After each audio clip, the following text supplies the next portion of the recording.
A ghost of a deceased husband. Is it possible? I'm a 26-year-old corrections officer in a federal penitentiary.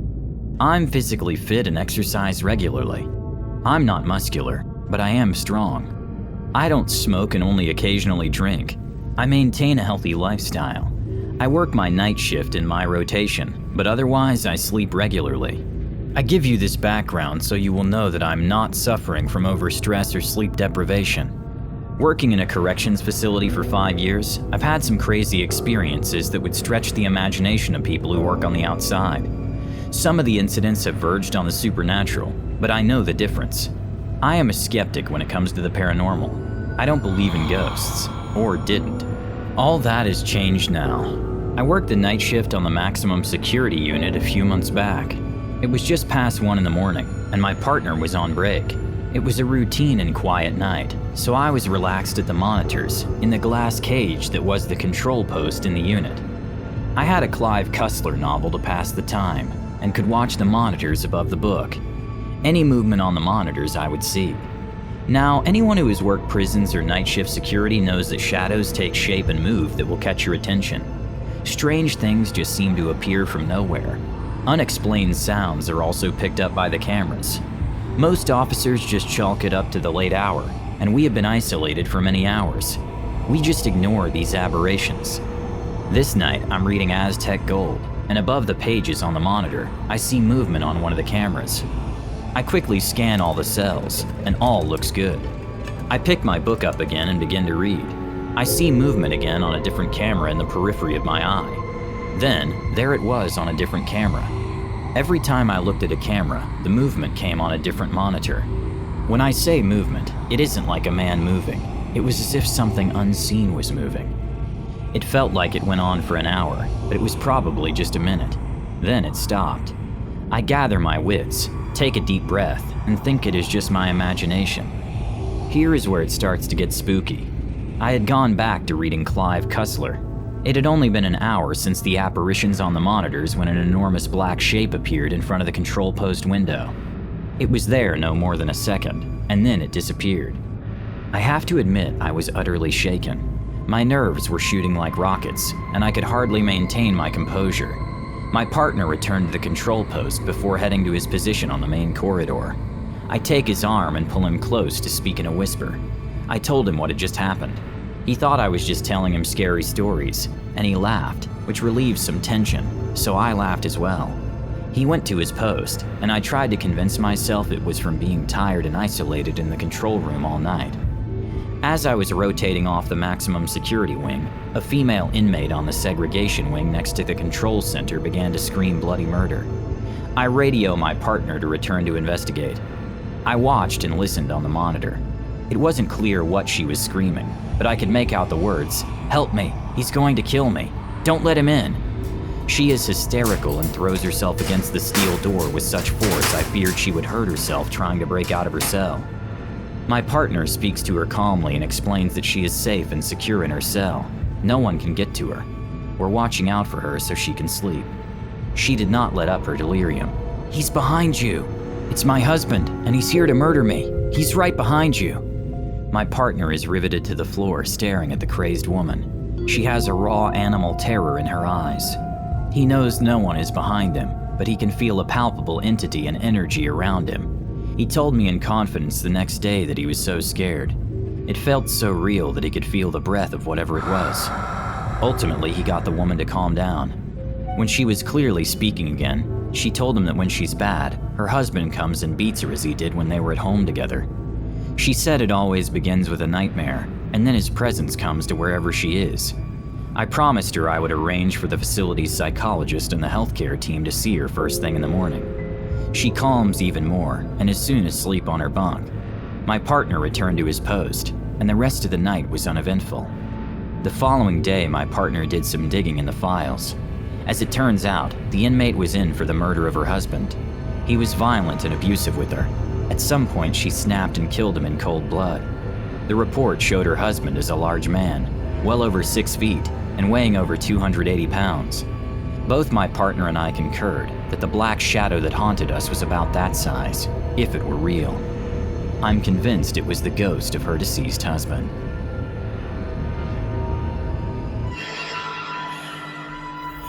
Just how bad can a spirit be stuck in the big house? Ghost stories abound in old lockups. Revenge, murder, violence, hunger, rape, suicide, and executions have occurred inside the walls. Not to mention the bad energy carried into those cells by our society's most demonic and evil.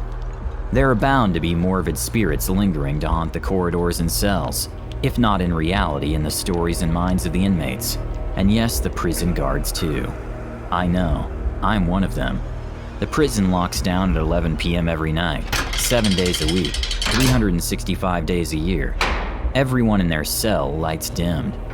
The ratio of guards to inmates is reduced to about a third, with thousands of prisoners secured behind steel and barred doors.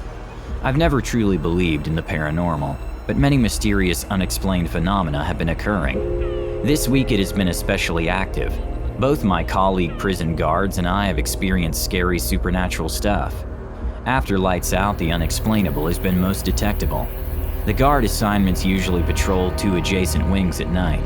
There is no need to have staff patrolling each wing when inmates are locked in their cells. To access the 2 wings, a 3rd floor locked vestibule must be passed through. Each time I pass through, I feel as if I'm being watched, and I get this cold, tingling sensation and must gasp for air. It is genuinely spooky. It doesn't happen every time, but it happens frequently enough that I try to avoid entering the other wing via the 3rd floor.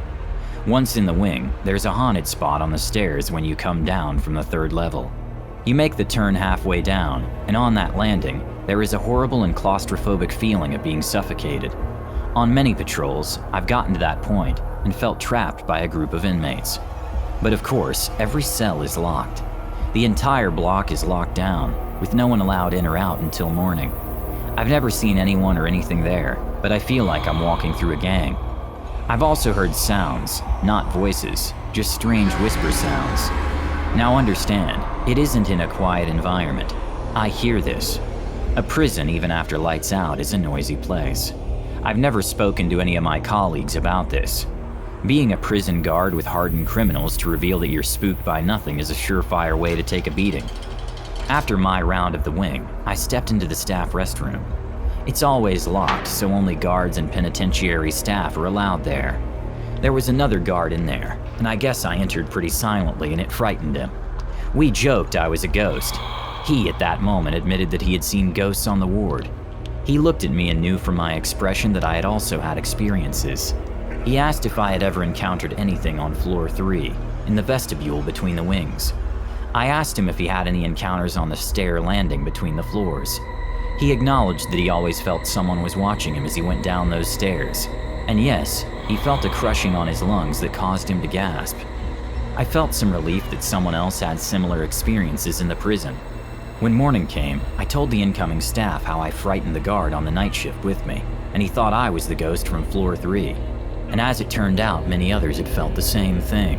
One of the incoming guards told me that several weeks passed, when he and I were working the night shift together. He had heard a loud banging, as if an inmate was slamming his cell door repeatedly. It was so real he went to investigate, and of course, all the cells were locked. I spoke with several officers that morning, and all confirmed that they had supernatural confrontations in the prison. The 3rd floor vestibule and the stair landing were prominent places of strong energy. It is too much of a coincidence not to be true. I think there is something paranormal that provokes violence and feeds hatred inside the walls of this penitentiary.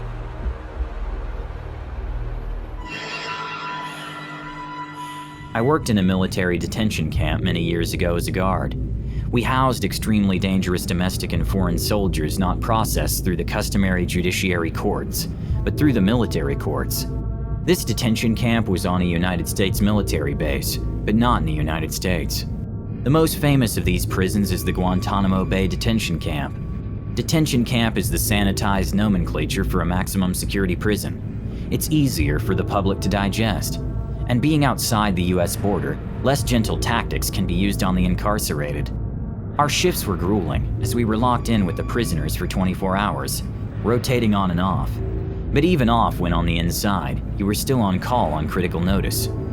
So half of us were half asleep at any given time, and half of us were making rounds. Our detail was a circular loop with detainment cells on either side. Every 15 minutes, we were required to perform a health and wellness check on the prisoners. We would walk by each cell and make sure the inmate was alive and healthy 24 hours a day.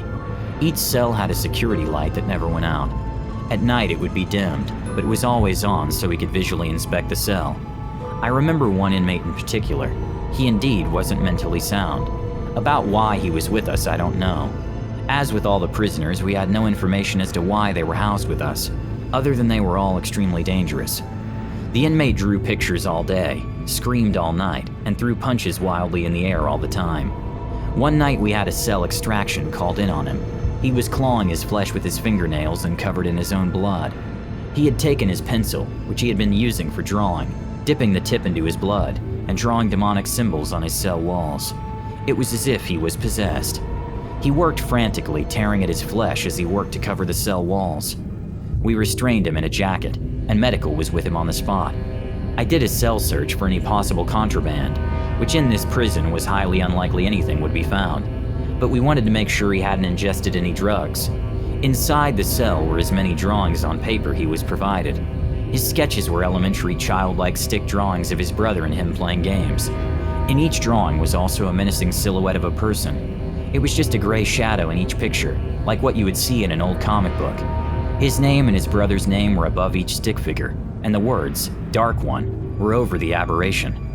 While I was looking at the inmate's drawings, he calmed for an instant from his frenzied state, glared directly at me, and said in a demonic screaming voice, "He doesn't like you. Get out before he takes your eyes." In a rush, something came over me and I felt lightheaded. I stumbled and thought I was going to pass out. The medic grabbed my arm and ushered me out of the cell. After a couple of deep breaths, I was fine. I put in for a transfer and hope I never encounter that demon ever again.